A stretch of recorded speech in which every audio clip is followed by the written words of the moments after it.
마가복음 5장 35절로 43절까지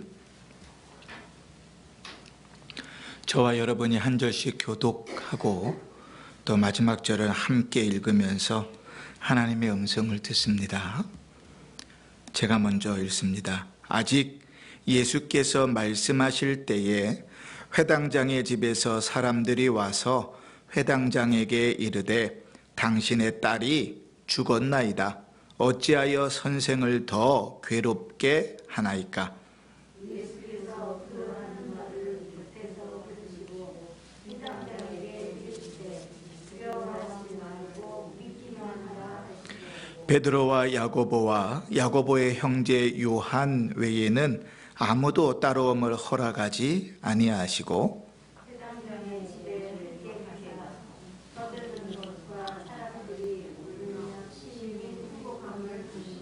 들어가서 그들에게 이르시되 너희가 어찌하여 떠들며 우느냐? 이 아이가 죽은 것이 아니라 잔다 하시니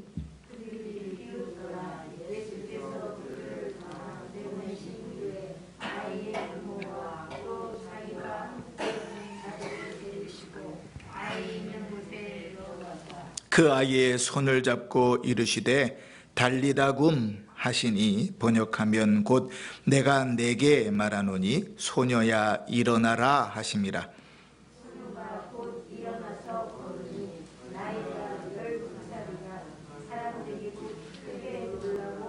함께 읽습니다.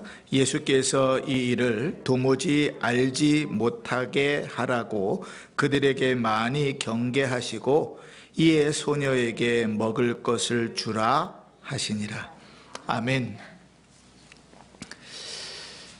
우리가 성경을 읽으면서 성경은 여러 가지로 이렇게 다방면에 걸쳐서 우리가 말씀들을 잘 이해할 수 있도록 해줍니다. 그래서 성경을 통독하는 것도 되게 중요하고요. 또 성경 한 부분들을 정독해서 천천히 읽어가는 것도 대단히 중요한데 또 성경을 여러 군데를 찾아가면서 공부하는 것도 중요합니다. 그러니까 우리가 힘써 주님 부르실 때까지 힘써 그 일들을 열심히 감당해야 되고 또 주의 말씀을 듣는 일들도 또 이렇게 몇 명이 모여서 소그룹으로 성경 공부를 하더라도 그러한 일들도 무조건 교회가 있으면 열심히 찾아가셔서 들으십시오. 교회가 우리 구역 예배 드립니다. 우리 성경 공부합니다. 그럼 무조건 찾아오셔서 말씀을 배우시고 들으시고 은혜를 받으시는 것이 우리에게 유익합니다. 성경에 특히 이제 마태, 마가, 누가복음을 공관복음이라 그러죠. 공관, 같은 관점으로 쓰여졌다. 그런 겁니다. 복음서인데 같은 관점으로 쓰여져 있는 건데 그 마태, 마가, 누가복음에 때로는 세 복음서가 같이 다 기록된 말씀이 있고 때로는 어떤 한 군데만 있는 말씀이 있고 때로는 겹쳐서 한 두 군데 정도 있는 데가 있고 때로는 요한복음까지 해서 다 기록된 데가 있습니다. 요한복음까지 사복음서에 다 기록됐다고 그것은 정말 중요한 말씀이고 한 군데만 기록됐다고 덜 중요한 말씀은 아닙니다. 하나님께서 우리에게 여러 부분들에게 기록하게 하시는 것들은 우리로 조금 더 자세히 살펴보도록 하심이죠. 그렇지? 그러니까 우리는 오늘 이제 말씀 같은 경우도 마가복음 5장에만 있지 않고 마태복음 9장에도 있고 누가복음 8장에도 있는데 그 똑같은 말씀을 한꺼번에 쫙 펴놓고 같이 이제 비교해 보면서 그 속에서 하나님께서 우리에게 말씀하시려는 진의가 뭔가 하는 것들을 알아야 되는 것이죠. 자, 우리가 지난주에 이제 혈루병 나은 여인, 불치병 나은 여인에 대해서 말씀을 나누면서도 잠깐 언급했지만 이 야이로의 딸의 사건과 혈루증이 나은 여인의 사건은 연결되어져 있습니다. 마태, 마가, 누가복음이 다 그 세 가지를 하나로 묶어서 이야기하고 있어요. 때로는 마태복음 같은 경우는 시간적인 순서대로 되어져 있지 않거든요. 그러니까 다른 복음서하고 비교해 보았을 때 순서가 바뀌는 경우들도 있습니다. 그런데 세 복음서가 똑같이 이 두 가지의 사건을 함께 기록하고 있어요. 연결되어져 있는 겁니다. 또 이 두 가지의 사건이 연결되어져 있다는 것은 야이로의 집으로 가는 길에 여인이 고침을 받았고, 또 여인이 고침을 받은 것이 또 야이로에게 영향을 미쳤을 테니까 연결되어져 있다 그러는 겁니다. 근데 더더군다나 더 의도적으로 하나님께서 이 두 습관을 연결시켜서 지금 말씀하고 계시는 이유는 이 시작하면서부터 질문 안 돼. 고개를 들어. 은정아?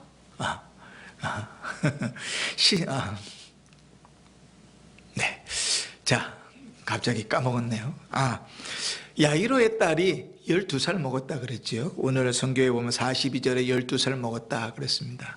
혈루증 앓던 여인이 몇 년 동안 혈루증을 앓았죠? 12년 동안. 우리는 보통 우연히 어떻게 만나줘도 그렇게 만나 이렇게 생각할 수 있는데, 우리는 성경을 읽으면서 우연히 그렇게 되었다고 생각해서는 안 된다. 그치?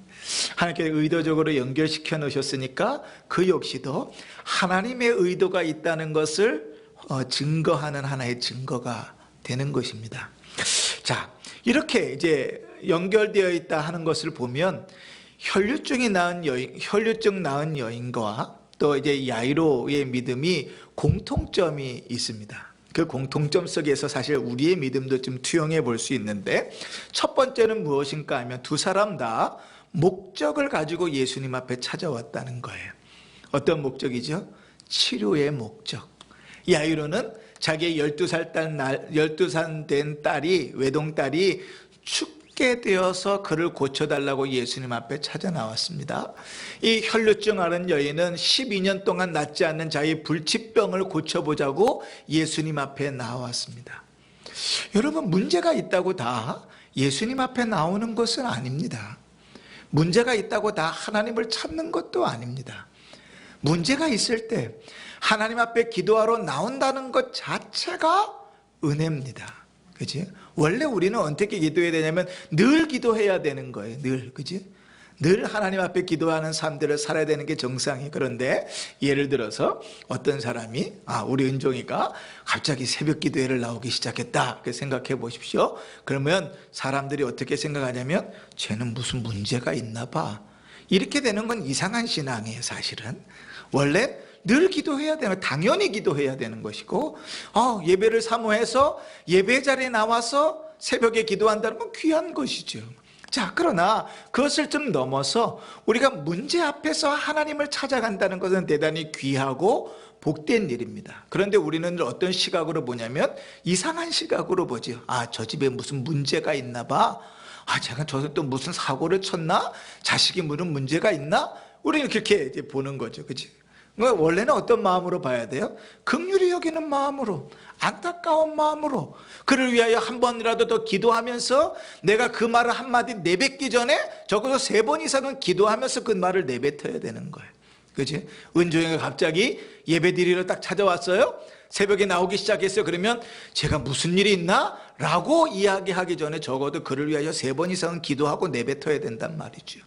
근데 우리는 너무나 자연스럽게 정죄하는 일들이 익숙해져서 당연히 기도의 제목을 이야기해야 되는데 교회에서는 기도 제목을 얘기하지 않아요. 그런 교회, 이상한 교회가 돼버린 거죠. 성도들에게 분명히 문제가 있고 기도의 제목을 나눠야 되는데 기도의 제목을 나누지 않아요. 왜요? 기도해 준다고 얘기는 들어놨는데 이 빵하면서 흉보기가 너무나 좋아서 그게 들려온 상처가 너무나 큰 거예요. 기도해달라고 얘기했는데 말하는 걸 들어보면 이상하게 흉보는 것 같고 깔보는 것 같고 이상하게 흘러가는 거죠. 그게 교회 밖에서 이루어지는 일들이 아니라 교회 안에서 이루어지는 일이에요. 어떻게 격려해야 되냐면 문제가 생겼어요. 어떤 문제가 있어요. 그런데 그가 그 문제를 가지고 주님 앞에 오면 칭찬해야 돼요. 처음 칭찬. 잘했다. 왜요? 누구나 다 문제를 가지고 주님 앞에 나오는 게 아니거든요. 우리의 인생을 한번 살펴보세요. 우리에게 문제가 있다고 주님 앞에 나아갑니까? 그러면 우리는요, 맨날 주님 앞에 기도하면서 살아야 돼요. 왜요?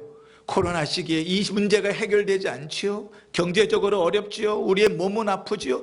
주님 앞에 매달리고 또 매달려야죠. 얼마든지 언제든지 기도해야 되잖아요. 근데 그렇게 잘 안 된다고요. 그러니 문제가 생겨서 하나님 앞에 기도하러 나온다는 건 귀한 것이. 특히 신앙이 연약한 자들이 그렇게 나올 때는 격려하고 칭찬해야 돼요. 두 번째, 그 다음에 뭐 해야 되냐면 귀를 기울여야 돼요. 도대체 이 가정에 무슨 말할 수 없는 문제가 있어서, 도대체 이 가정에 어떤 문제가 있어서 그렇게 기도할까? 관심을 가져야 돼요. 그 다음에 그를 위하여 기도해야 돼요. 그렇죠? 그렇게 성도가 세워져 가는 거예요. 그럼 말하는 걸 먼저 해서는 안 돼요. 자, 이 두 사람 다 문제를 가지고 주님 앞에 나왔어요. 그런데 여러분, 우리가 지난주에 혈루증 낳은 여인은 보면 그 여인의 믿음은 대단했죠. 그죠? 우리가 와도 대단했잖아요. 근데 야이로의 믿음은 그렇게 대단한 것 같아 보이지는 않습니다. 뒤에 이제 좀 설명할 거예요. 차이점에서. 두 번째 공통점은 무엇인가 하면 둘 다 간절함으로 따지면 누구에게 밀리지 않는다는 거예요. 여러분, 간절함은 우리를 믿음으로 이끌어갈 수 있습니다. 문제는 어려움을 당하고 간절한 일들은 우리를 하나님 앞으로 이끌어갈 수 있습니다. 그런데 우리가 착각하는 것은 간절함이 믿음은 아니에요. 간절하다고 그 믿음이 좋은 것은 아니에요. 그런데 우리는 너무 착각하죠.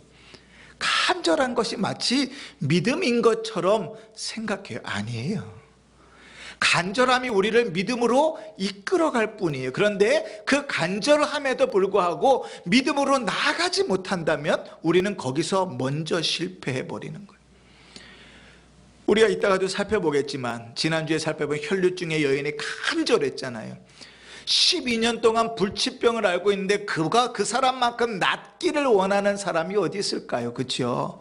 그러면 그 여인만큼 간절한 사람이 없을 거예요. 그런데 그 여인이 낫기 위하여 예수님께 나아가는 그 길이 얼마나 많은 장애물이 있었어요. 그 장애물 중에 하나라도 꼬꾸라지면 그는 주님을 만날 수 없어요. 그는 나을 수 없다고요. 우리는 간절함이 곧 믿음이라고 착각할 때가 있어요. 그러나 간절함은 우리를 주님께로 인도하는 하나의 도구일 뿐이에요. 믿음으로 우리를 초청하는 하나의 도구일 뿐이죠. 그러니 우리가 간절한 일들을 만났을 때, 우리 안에 문제가 생겨서 간절한 마음이 생겼을 때 감사함으로 주 앞에 무릎을 꿇을 줄 알아야 돼요. 오늘 이 야이로도 마찬가지겠죠. 여러분, 딸이 하나밖에 없습니다. 자식이, 남자 아들이 있는지 모르겠지만 외딸 이렇게 성경에 기록한 것을 보면 어쩌면 아들들도 없는 외동딸 하나 가지고 있는 회당 야이로였을지 모르겠어요. 그런데 하나밖에 없는 딸, 그것도 12살 된 이쁜 딸이 병들어 죽게 됐다고요. 그 아버지만큼 간절한 사람이 있을까요? 아니, 아버지가 아니라 할아버지, 할머니가 돼서도 아마 손녀가 12살 된 손녀가 죽을 병에 걸렸다 그러면 아마 잠이 안 오실걸요. 간절하게 하나님 앞에 나가죠. 이 야이로만큼 간절한 사람이 어디 있습니까? 그런데 야이로는 그 간절함이 곧 믿음이다 그렇게 보여지진 않아요. 왜냐하면 주님께서 그에게 믿음을 요구하시거든요. 자, 세 번째 공통점은 무엇인가 하면 그들이 그렇게 주님 앞으로 나아갈 때 그들은 둘 다 공통적으로 장애물을 만났다는 거예요. 여러분, 신앙은요 절대로 쉽게 되지 않습니다. 어떻게 신앙생활이 쉽겠어요? 자기를 부인하는 일만큼 어려운 일이 없어요. 내 자존심을 내려놔야만 되는 거예요. 내가 생각하는 거 하나님 앞에 내려놔야만 되는 거예요. 안 된다고 생각하는 내용을 말씀대로 아멘으로 내려놔야 되는 게 신앙이거든요. 근데 우리는요, 우리 자존심이 참 많이 살지요. 입으로는 내가 그리스도와 함께 십자가에 내가 그리스도와 함께 뭐죠? 갈라디아서 2장 10절 갑자기 까먹었네요. 내가 그리스도와 함께 아이고 그러네 못 박혀 죽었다 이렇게 표현하잖아요. 다 외웠던 말씀인데 까먹네요. 자, 입으로는 죽었다 그러는데 사실은요 늘 내가 살아있어요. 기분 나쁘면 안 들으려고 그러고 힘들면 포기하지 않으려고 그러는 습성이 우리한테 있어요. 그죠? 그런데 믿음은 언제나 장애물이 있어요. 신앙이 자라는 데는 언제나 자기 희생과 자기 포기와 자기 부인과 장애물을 넘는 일이 있어요. 쉽게 자라진 않아요. 우리가 지난주에 살펴봤습니다. 혈류증 앓았던 여인이 주님 앞에 주님에 대한 소문을 듣고 주님 앞에 나가는 일에 얼마나 큰 장애물들이 있었어요. 그죠? 첫 번째로는 건강이 좋지 않았어요. 12년 동안 계속해서 피를 흘렸어요. 얼마나 힘들겠어요. 살은 쭉 빠졌을 거예요. 힘도 없죠. 지금처럼 철분제나 잘 있으면 모르겠지만 그렇지도 않았을 것이고, 그죠? 집 밖에 나가는 것도 참 어쩌면 귀찮았을지 모르겠어요. 근데 박차고 나갑니다. 나가는데 사람들의 시선이 곱나요? 아니요. 저 여자는 부정한 여인이잖아요. 12년 동안 늘 불결한 여인이었어요. 그 여자가 지나가는 곳은 사람들이 다 피했고요. 그 여자가 만지는 것은 다 부정하기 때문에 사람들이 만지지 않았어요. 오히려 사람들이 만지면 화를 냈겠죠. 그리고 사람들 앞 예수님 앞에 나아갔는데 사람들이 막 모여 있습니다. 그 힘도 없는 여인이, 부정하다고 사람들한테 손가락질 받을 그 여인이 그 사이를 비집고 들어갔어야 됐어요. 그리고 예수님을 향하여 손을 뻗어 만지기까지 얼마나 힘들었을까를 한번 생각해 보시라. 역사는, 믿음의 역사는 쉽게 이루어지는 일이 아닙니다. 그지?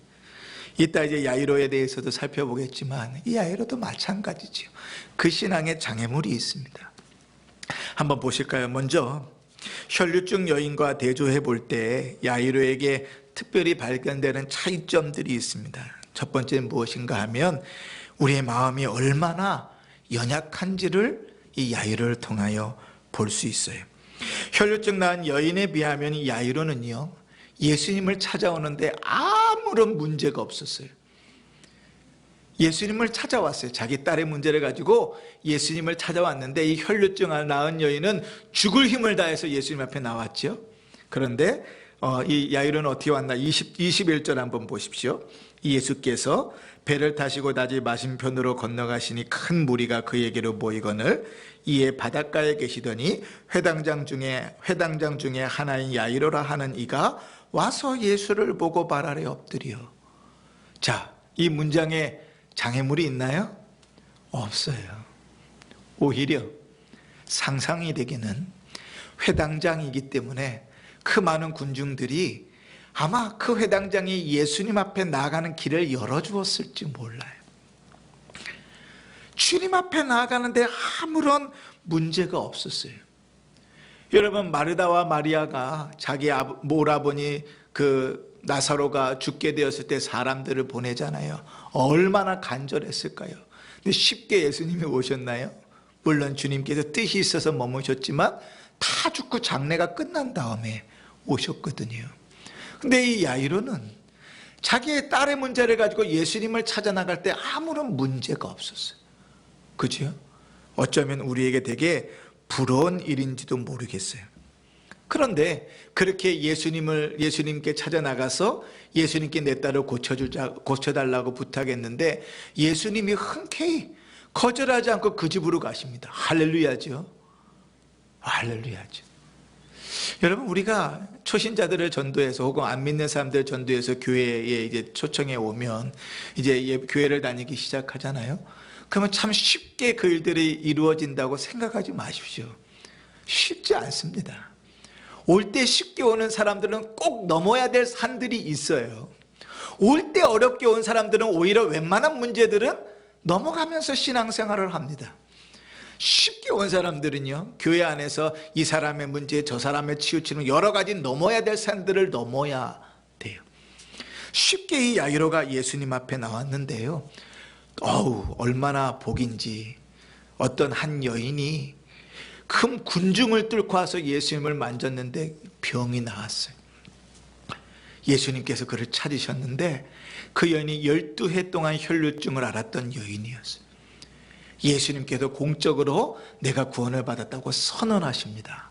자, 그 자리에서 있는 야이로의 마음이 어땠을까요? 이야, 저 여인이 12년 동안 불치병이었대. 그 내 딸은 12살인데 지금 주님께서 저 여인을 고치셨어. 나와 함께 우리 집에 가서 내 딸을 만나면 어떤 일이 벌어질 거야? 반드시 내 딸은 살아날 거야. 그 고쳐지는 여인을 보면서 아마 야이로는 부푼 희망을 가졌을 거예요. 마음속으로 얼마나 기뻤을까요? 그죠? 그 일을 보면서 야, 예수님 정말 능력이 있구나. 12년 동안 불치병에 있어 여인을 고치셨으니 내 딸도 고칠 거라니 의심하지 아니하니 하고 기뻤을 것 아니에요. 그런데 그 기쁨의 그 마음이요, 한순간에 무너져 버립니다. 오늘 우리가 읽은 본문이죠. 아직 예수께서 말씀하실 때에, 그러니까 이 혈루증 여인과 대화가 아직 끝나지 않았을 때입니다. 그런데 야이로의 집에서 사람들이 와가지고 뭐라고 비보를 전하냐면 당신의 딸이 죽었습니다. 여러분, 야이로의 마음이 어떻게 변할까요? 지금 12의 혈루증 앓던 여인이 낫는 그 모습을 보면서 부푼 희망을 가졌어요. 주님께서 고쳐주실 수 있다는 말을 가지고 예수님을 찾아왔어요. 기뻤지요. 예수님이 너희 집으로 가자 가는 길이 얼마나 즐거웠죠. 그런데 12해 동안 혈루병을 앓던 여인이 고침받는 장면을 내 눈앞에서 보면서 얼마나 부푼 기대와 희망을 가졌겠어요. 그런데 야이로의 집에서 사람이 와서 당신 딸이 죽었다고 말하는 순간 그 모든 희망이 다 절망으로 바뀌어버립니다. 여러분, 눈앞에서 하나님의 역사하심과 하나님의 일하심의 증거였던 이 혈루증 나은 여인, 그 여인이 참 고마웠을 텐데 그 비보를 듣는 순간 그 여인은 원망의 대상이 됩니다. 왜 그럴까요? 예수님께서 조금만 빨리 갔다면, 예수님께서 이 여인을 고치지만 않으셨다면, 조금만 지체하지 않았다면 내 딸은 나을 수 있을 텐데, 그죠?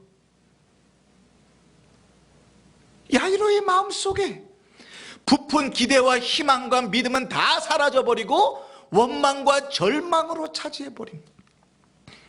온갖 두려움으로 바뀌어버리지요. 여러분, 우리 마음은 이래요. 우리 마음은 이렇다고요. 우리 중에 저를 포함해서 단 한 사람도 여기에 예외가 없습니다. 눈앞에 보이는 것으로 기뻐하다가 눈앞에 보이는 것으로 슬퍼합니다. 근데 요즘 여러분 변하지 않는 것이 있잖아요. 주님이 여전히 동행하고 가세요. 주님께서 여전히 고쳐주러 그 집으로 가고 계세요. 주님께서 고쳐주지 않겠다고 거절해 보신 적도 없어요. 그런데 내 마음이 천국과 지옥을 오가요. 뭐 때문이에요? 내 마음대로 희망을 품었다가 내 마음대로 절망을 품고 내 마음대로 원망하는 거예요. 어떨 때는 희망이 되었던 일이 어떨 때는 절망이 되고 어떨 때는 원망의 대상이 되어져 버리는 거예요. 왜 그렇습니까? 믿음이 없기 때문이죠. 믿음이 연약하기 때문입니다. 이 야이로는요, 눈앞에서 그 두 가지 일들이 벌어집니다. 오죽하면 예수님께서 이 야이로에게 이렇게 하면 두려워하지 말고, 36절 두려워하지 말고 믿기만 하라. 그죠? 야이로의 마음이 표현되어 있지 않은데 예수님께서 두려워하지 말아라 그 한마디에 우리는 그 모든 마음의 오고감을 다 이해할 수 있어요. 그렇죠? 우리는 어떻게 신앙생활 하나요? 내가 기도하면서 내가 생각하는 대로 잘 되고 있으면 할렐루야 그러다가 또 그 일이 갑자기 또 틀어지면 화를 내고 성을 내고 탓을 하고 원망을 하고 실망을 하고 절망을 하고 나 혼자 북치고 장구치고 천국 갔다 지옥 갔다가 왔다 갔다 하는 신앙생활을 하나요? 우리에게 믿음이 필요한 겁니다. 자, 두 번째로 이 혈루증 앓는 여인과의 차이를 볼 때에 이 야이로에게 보여지는 차이는요, 분명히 장애물은 있는데 장애물이 놓여있는 시간이 달라요. 우리가 아까도 얘기했지요. 주님 앞에 나오는 그 과정이 어려운 사람들은요, 웬만한 것에서는 쉽게 넘어지지 않습니다. 근데 주님 앞에 나오는 과정이 쉽잖아요. 그럼 그때부터 장애물이 놓여져 있어요. 야이로는 주님을 찾아오고 주님께 부탁하고 주님과 함께 가는 길이 너무나 쉬웠죠. 그런데 이 혈루증 앓는 여인이 낫고 나서 비보를 듣는 순간부터 그 앞에 장애물이 놓여지기 시작합니다. 좀 전에 이야기했던 것은 첫 번째 장애물이 뭐예요? 내 딸이 죽었다 하는 비보예요. 기대가 절망으로 바뀌었습니다. 왜 그럴까요? 살아있는 자는 어떻게 살릴 수 있을지 몰라도 죽은 자까지 살릴 것이라는 믿음이 없는 거예요. 근데 희한하지요. 누가복음에 보면 예수님은 이 사건 이전에, 이게 누가복음 8장에 나오거든요. 이 사건 이전에 누가복음 7장에 예수님은 나인성 과부의 아들을 살리셨거든요. 그런 소문들은 아주 쉽게 빨리 퍼져나가죠. 죽은 사람을 살린 최초의 일일 수 있잖아요.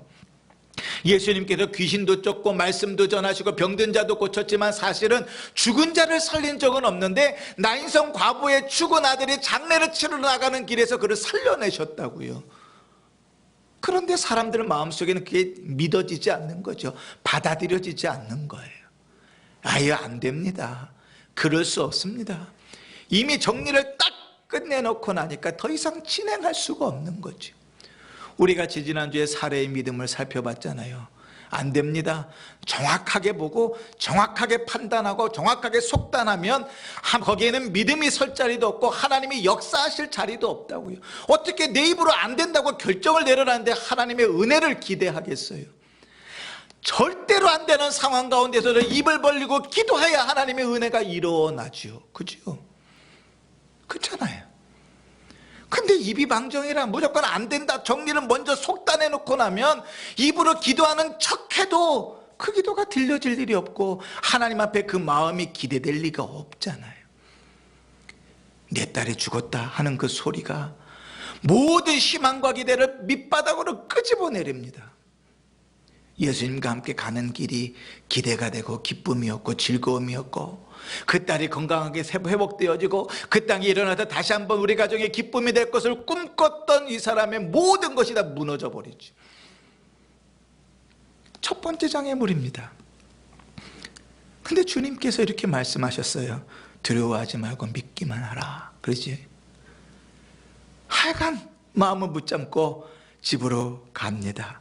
근데 두 번째 이제 장애물이 무엇인가? 그 다음 장애물이 무엇인가 하면 38절에 보면 회당장의 집에 함께 가서 떠드는 것을 만납니다. 이 떠드는 것이라는 것은요, 어떤 말인가 하면 당시에는 장례가 나면 아무리 가난한 사람도 피리 부는 사람과 곡하는 사람을 한두 명 쓰게 되어져 있어요. 장례식장에는 늘 있습니다. 그래서 아무리 가난한 사람도 피리 부는 사람, 곡하는 사람 한두 명을 써서 그 사람들이 장례식장에서 피리를 불고 곡을 하거든요. 우리 옛날에 그런 적이 있었잖아요. 그죠? 아이고 해주는 사람이 있었잖아요. 그러니까 이 마태복음 9장의 이 본문의 병행 구절을 보면 피리 부는 자들과 떠드는 무리 이렇게 기록합니다. 이 떠드는 무리라는 것은 그 사람들이에요. 그러니까 이 얘기는 뭐냐면 이미 장례식이 시작됐어요. 이미 장례식이 시작했어요. 여러분, 부모의 임종을 보지 못하고 외국에 있다가 혹은 지방에 있다가 부모가 돌아가시고 나서 장례식장에 처음 딱 들어왔을 때 마음을 아시죠? 그지? 그나마 부모의 임종을 눈앞에서라도 지켜보면 마음이 좀 나아요. 그런데 임종도 못 보고 내가 열심을 내서 힘을 내서 왔는데 장례식장으로 들어가야 되면 들어가면서 눈물이 왈칵 다 쏟아지죠. 그런 경우들을 종종 봤죠. 야이로가 딸을 살려보겠노라고 손수 예수님을 찾아갔는데요, 예수님과 함께 돌아오는데 이미 장례가 시작됐어요. 딸이 죽어버렸거든요. 눈앞에서 장례식이 진행됩니다. 거기서 야이로가 어떤 소망을 품을 수 있을까요? 그지요? 그렇게 마음을 좀 다잡으려고 하는데 또 다음에 장애물이 있습니다. 38절에 보면 울며 심히 통곡함을 보시고 그의 자녀들, 그의 가족들, 야이로의 아내, 그의 친척들, 그 주위의 사람들 이미 분위기가요 완전히 슬픔의 도가니가 되어버렸어요. 어떻게 울음을 참아보려고 이를 악물어도 참 쉽지 않은 상황이 됐죠. 살아날 거야, 살아날 거야, 아니 살리실 거야 라는 믿음이 자리 잡기에는 너무나 그 슬픔이 크게 자리 잡죠.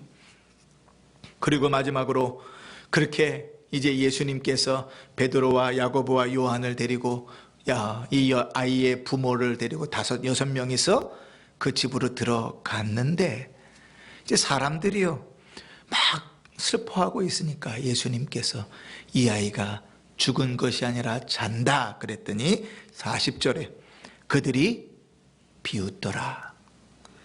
사람들이 비웃습니다. 믿음을 가지고 예수님을 모시고 왔는데 사람들이 비웃습니다. 그러면 예수님에 대한 비웃음만입니까? 아니요. 야이로 저 회당장이 미쳤구나 그렇게 되는 거죠. 지금 주님은 믿기만 하라 그렇게 말씀하시는데 그 믿음으로 가는 길이 얼마나 어려운 장애물들이 있어요. 그 믿음을 붙들고 있기에는 그 환경과 여건들이 너무나 어렵다고요. 여러분 우리는 쉽게 그냥 믿으면 되지 뭐 그게 됩니까? 자식이 죽었다는 소리를 들었어요. 장례가 시작됐어요. 아이는 관에 들어가 있습니다. 사람들이 울기 시작하고 장례식이 거행되고 있고 사람들이 저 아이는 살아날 거야 하는 이야기를 들으면서 저건 미쳤구나 하고 비웃습니다. 그래서 우리가 믿음을 지킨다는 것이 참 쉽겠습니까? 어렵지요.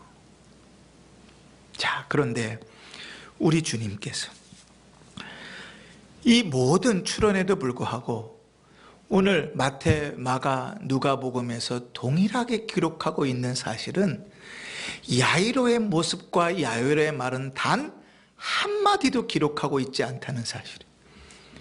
우리는 예수님의 말씀에서 그의 마음의 변화를 추론할 뿐이지 예수님이 야이로가 입 밖으로 내뱉은 말이나 그 행동은 한마디도 기록되어 있지 않아요. 뭐만 기록되어 있냐면 예수님의 말씀하심과 예수님의 행하시는 기적만 기록되어 있어요. 주님께서 우리에게 요구하시는 것은 무엇인가 하면 야이로의 마음, 우리의 마음이 아니라 주님의 말씀과 주님의 일하심이죠. 눈이 어디 있어야 돼요? 거기 있어야 되는 겁니다. 그 야이로의 마음이 두려워하지 말고 이 한마디에 다 들어가 있죠. 믿기만 하라 이 마디에 다 들어가 있죠. 그죠? 예수님께서 이렇게 말씀하세요. 두려워하지 말고 믿기만 하라. 야이로의 마음속에 있는 두려움은요 얼마든지 그 믿음을 버릴 수 있어요. 야이로의 마음속에 있는 두려움은요 얼마든지 예수님을 원망의 대상으로 삼을 수 있어요. 여러분 그 아담도 왜 선과 악을 알게 하는 나무의 열매를 먹었느냐고 하나님께서 물으셨을 때 이렇게 대답했어요. 하나님께서 나에게 둔 여인, 그 여인이 이렇게 대답했어요. 누구 책임이에요? 하나님 책임이에요. 하나님 책임. 우리는요 내가 잘못한 걸로 죽었다 깨나도 먼저 인정하는 경우는 없어요. 탓을 먼저 하고 핑계를 먼저 하고 원망의 대상을 먼저 품어요. 이 혈루증 앓는 여인이 첫 번째 원망의 대상이었겠지요. 그 여인이 나타나지만 않았으면, 그 여인을 고침받는 사건만 없었으면, 그 여인 때문에 지체하지만 않았으면, 아니 예수님이 그 여인을 무시하고 그냥 가지 않으셔서, 예수님께서 조금 더 빨리 가지 않으셔서 이 사람이 낫다고 얘기하죠. 다 원망을 품죠. 그런데 예수님 그 마음을 정확하게 하십니다. 두려워하지 말고 믿기만 하라. 오직 주님께서 뭐만 요구하세요? 믿음만 요구하십니다. 믿음만 요구하십니다. 무엇에 대한 믿음입니까? 예수님에 대한 믿음이지요. 처음 그가 예수님을 찾아왔을 때 그 믿음 붙들고 있으라는 거예요. 예수님께서 그분의 능력으로 치료하신다는 그 믿음, 처음 가졌던 그 믿음 붙들고 있으라는 거예요. 주님께서 약속하신 것 신실하게 지키시는 분이시라는 그 믿음 붙들라는 거예요. 주님께서 알았다고 같이 가자 그러셨으면 그 주님께서 같이 가셔서 해결하시겠다는 그 믿음 붙들라는 거예요. 그 얘기를 다시 뒤집어 놓으면 우리는 환경과 여건이 바뀌면 예수님에 대한 믿음 얼마든지 버릴 수 있어요. 예수님의 능력에 대한 믿음 얼마든지 내버릴 수 있어요. 예수님께서 신실하게 약속을 지키신다는 믿음 얼마든지 내려놓을 수 있어요. 근데 예수님 요구하시는 건 딱 하나예요. 믿기만 하라. 믿음만 있으면 된다. 다른 건 다 필요 없다. 믿음만 있으면 된다. 상황이 바뀌고 어려움이 있고 장애물이 있고 모든 것이 있어도 다 중요하지 않아. 믿음만 있으면 돼. 믿기만 해라고 주님께서 말씀하셔요. 근데 여러분, 우리가 좀 한번 생각해 보자고요. 그럼 도대체 믿기만 한다는 게 뭡니까? 뭐가 믿기만 하는 거예요? 믿음, 대단히 간단한, 우리가 다 아는 단어지요. 근데 믿음을 신학 교과서에서 찾으면 한 챕터를 쓸 정도로 쓸 말이 너무 많습니다.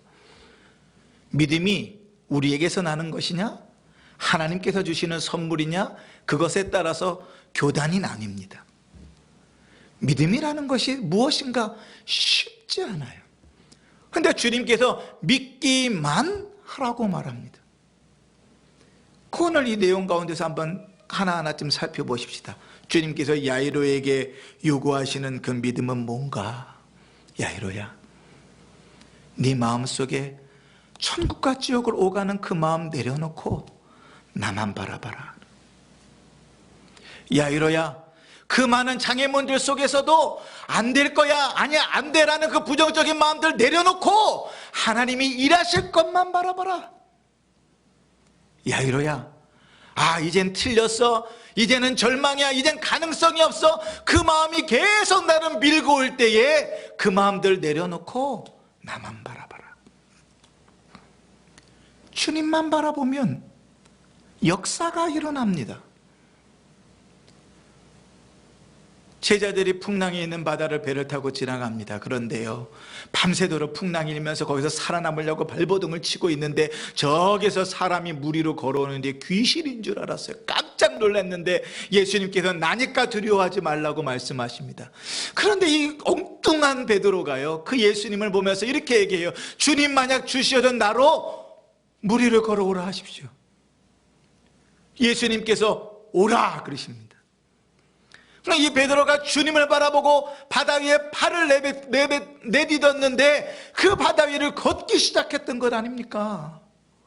주님만 바라보니까요, 바다 위를 주님과 같이 걷기 시작했어요. 그런데 주님만 바라보다가 다시 풍랑을 바라보니까 바닷속으로 빠져버리는 거예요. 예수님께서 우리에게 믿기만 하라고 그러십니다.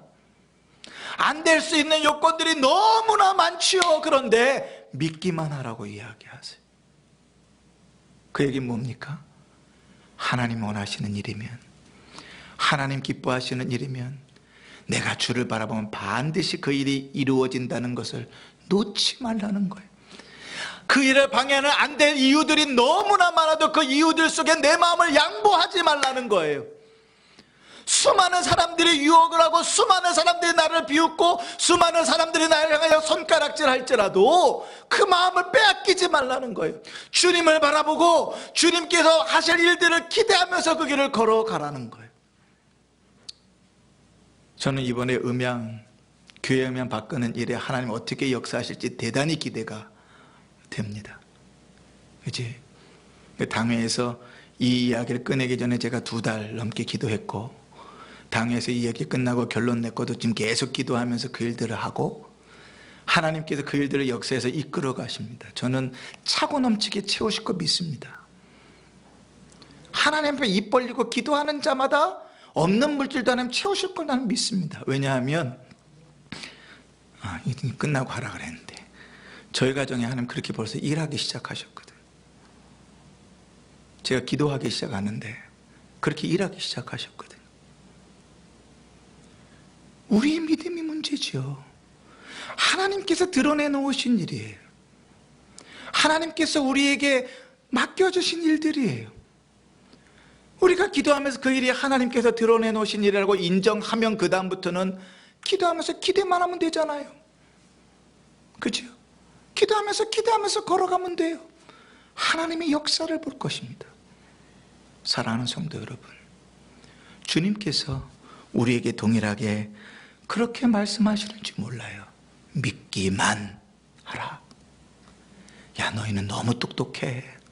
너희 눈은 너무 정확해. 너의 삶의 여건들은 너무나 완벽해. 그래서 믿음이 설 자리가 없어. 주님을 바라보고 주님만을 바라보고 걸어가야 되는데 주님만 바라보기에는 너무나 옆옆에 바라봐야 될 것들이 많아서 주님만 바라보는 일, 믿기만 하는 일이 너무나 어려워. 마음이 천국까지 오고 수십 번 왔다 갔다 해. 우리의 마음이 그렇진 않습니까? 제가 이 야이로에 대한 말씀을 깊이 묵상하면서요, 옛날 제 생각이 났어요. 군대를 갔는데요, 저는 일반 보병 군대를 갔습니다. 저 양구에. 그런데요, 어떻게 하나님 은혜를 베푸셔가지고 이제 저녁마다 이 근무지 입문을 하는 일들을 할 수 있게 됐어요. 근데 그리고 첫 주일에 교회를 왔는데 이제 저희 부대에는 이제 예배당이 없고 한 1.5km 정도 떨어져 가면 이제 연대 교회 이제 예배당이 있는데 거기 군종이 병장인 거예요. 제대를 얼마 두지 않은. 그래서 첫 주일부터 첫 예배드린 그 주일부터 제가 기도하기 시작했다는 것 아닙니까? 주님, 저 연대 군종 시켜주십시오. 저 사람 이제 제대도 얼마 남지 않았는데 제대하고 나면 티오가 비잖아요. 그러니까 주님, 저 군종 시켜주십시오. 얼마나 열심히 기도했는지 몰라요. 주님, 제가 군종이 되면요, 성경도 열심히 읽고 막 그래가면서 열심히 기도했어요. 그런데요, 그렇게 한 달 좀 지났나요? 한 달쯤 더 지났는데 후임병이 하나 들어왔는데 군종 주특기를 받고 우리 후임병 2등병이 하나 삑 들어와 버린 거예요. 군종 주특기를 받고 왔으니까 그 군종 제대하면 그 다음 군종은 그 사람인 거예요. 그런데요, 얼마나 참 부끄러운 제 고백입니다. 제 마음이 어떻게 변했냐면, 군종 주특기를 받고 딱 왔으니 이제 군종은 못 될 거잖아요. 연대 군종은. 그러니까 기도 제목을 바꿨어요. 주님, 그러면 연대 군종은 안 되면 우리 대대 군종이라도 좀 시켜주십시오. 연대 군종은 안 될 테니.